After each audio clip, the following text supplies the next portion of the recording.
ಇನ್ನು ನಟಿ Ranya gold smuggling case ವಿಚಾರಕ್ಕೆ ಸಂಬಂಧಪಟ್ಟಂತೆ ಇನ್ನಷ್ಟು ವಿಚಾರಗಳು ಈಗ ಬೆಳಕಿಗೆ ಬರ್ತಾ ಇದೆ. ವಿಧಾನಸಭೆ ಕಲಾಪದಲ್ಲಿ ರನ್ಯಾ ಗೋಲ್ಡ್ ಸ್ಮಗ್ಲಿಂಗ್ ವಿಚಾರ ಸದ್ದು ಮಾಡಿದೆ. ಮಂತ್ರಿಗಳ ಪ್ರಭಾವ ವಿಚಾರ ಪ್ರಸ್ತಾಪಿಸಿ ಸರ್ಕಾರಕ್ಕೆ ತಿವಿದಿದ್ದಾರೆ ಅಶೋಕ್ ಅವರು.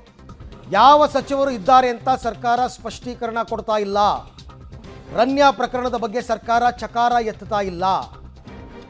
ರನ್ಯಾ ಕೇಸಲ್ಲಿ ಕೇಳಿ ಬಂದಿರುವ ಆ ಸಚಿವರ ವಿರುದ್ಧ ಕ್ರಮ ಆಗಬೇಕು ಅಂತ ಸರ್ಕಾರಕ್ಕೆ ಆಗ್ರಹಿಸಿದ್ದಾರೆ ವಿಪಕ್ಷ ನಾಯಕ ಆರ್ ಅಶೋಕ್. ಬಟ್ ತನಿಖೆ ಮಾಡ್ತಿರೋರು DRIನವರು, CBIನವರು, ಅವ್ರು ಹೇಳಬೇಕಲ್ವಾ?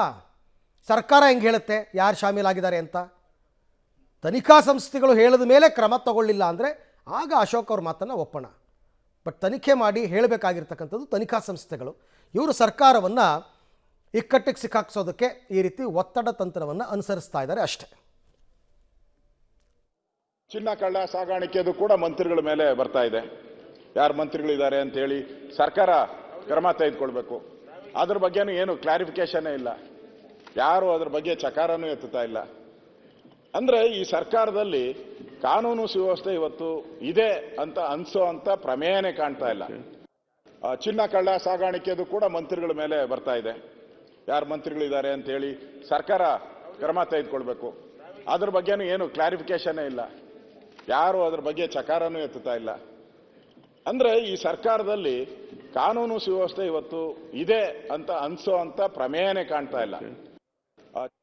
ಇದಕ್ಕೆ ಉತ್ತರ ಕೊಡಬೇಕಷ್ಟೇ ಈ ಆರೋಪ ಅಶೋಕ್ ಅವರು ಮಾಡಿದ್ದಾರೆ. ಉತ್ತರನ ಸಂಬಂಧಪಟ್ಟ ಮುಖ್ಯಮಂತ್ರಿಗಳಾಗಲಿ ಗೃಹ ಸಚಿವರಾಗಲಿ ಅವ್ರು ಏನು ಉತ್ತರ ಕೊಡ್ತಾರೆ ಅಂತಕ್ಕಂಥದ್ದು ನೋಡಬೇಕು. ಬಟ್ ನನ್ನ ಪ್ರಕಾರ ಸಚಿವರು ಶಾಮೀಲಾಗಿದ್ದಾರೆ ಅನ್ನೋದನ್ನು ಇವರಲ್ಲ ಹೇಳಬೇಕಾಗಿರೋದು, ಸರ್ಕಾರನೂ ಅಲ್ಲ ಪ್ರತಿಪಕ್ಷನೂ ಅಲ್ಲ. ಹೇಳಬೇಕಾಗಿರೋದು ತನಿಖಾ ಸಂಸ್ಥೆಗಳು. DRIನವರು, CBIನವರು ಹೌದು ಇಂಥವರು ರನ್ಯಾ ಪ್ರಕರಣದಲ್ಲಿ ತಳುಕು ಹಾಕ್ಕೊಂಡಿದೆ ಅಂತ ಹೇಳಿದ್ರೆ ಆಗಬೇಕಾದರೆ ಅವರ ವಿರುದ್ಧ ಕ್ರಮಕ್ಕೆ ಆಗ್ರಹಿಸ್ಬೋದು.